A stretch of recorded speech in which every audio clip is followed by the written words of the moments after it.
What's up, everyone? Welcome to the Power Play with CJ Prospect Profile. Still going to focus in on Zach Hamill of the Boston Bruins. At the beginning of the year, when they ran him through waivers, sent him back to Providence, I said some not too kind things about his development and his abilities as a player.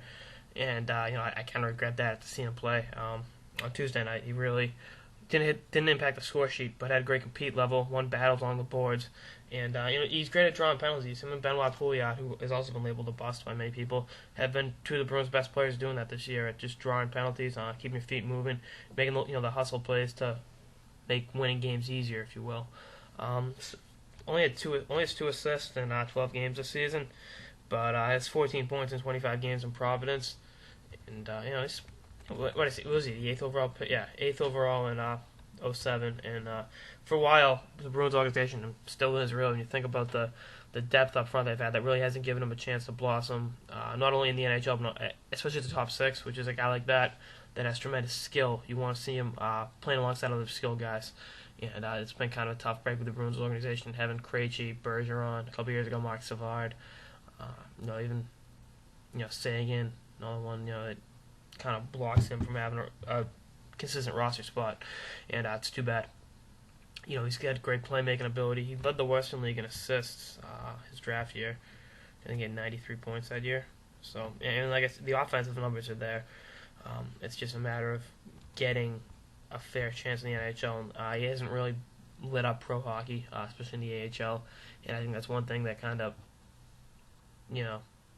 hurts him, especially getting the NHL call-ups. And the Bruins have been healthy this year. Obviously, not having Mark Savard this season kind of hurt him. And I mean, he's been up with Pevley being out and Marchand being suspended. He got a chance to play a couple games, and like I said, I was impressed with his two-way acumen, his compete level along the boards, and his ability to draw penalties. His plus-minus is very good, +5 in 12 games, which is awesome for a kid up from Providence. And at 23 years old, I think he's far from peaked, but I still don't think he's going to get a fair shot in the Bruins organization. There's so many quality forwards ahead of him on the depth chart that are locked up long term, and so many guys coming up behind him. The Jared Knights and the Ryan Spooners of the world, kind of keeping him from having that consistent roster spot. But if the Bruins make a trade with, for example, Nashville for a Ryan Suter or Shea Weber, if he's part of that gives him a chance in Nashville's organization that lacks depth up front at the NHL level, and I think he'd fit in great with the Predators, and he's a good player for that system. I think Trotzy would love him.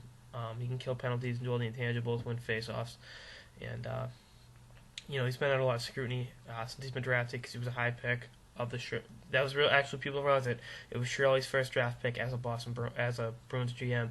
He took over the year before, but he wasn't in charge of the draft in '06. He was still under contract with the Ottawa Senators. So, I hope Hamill gets a chance with the Bruins or anything else, because he's got too much skill to waste away in the minors, and I really think he deserves a fair shot at the NHL. That's it for the Power Play with CJ Prospect Profile and Zach Hamill. Stay tuned for more episodes throughout the season.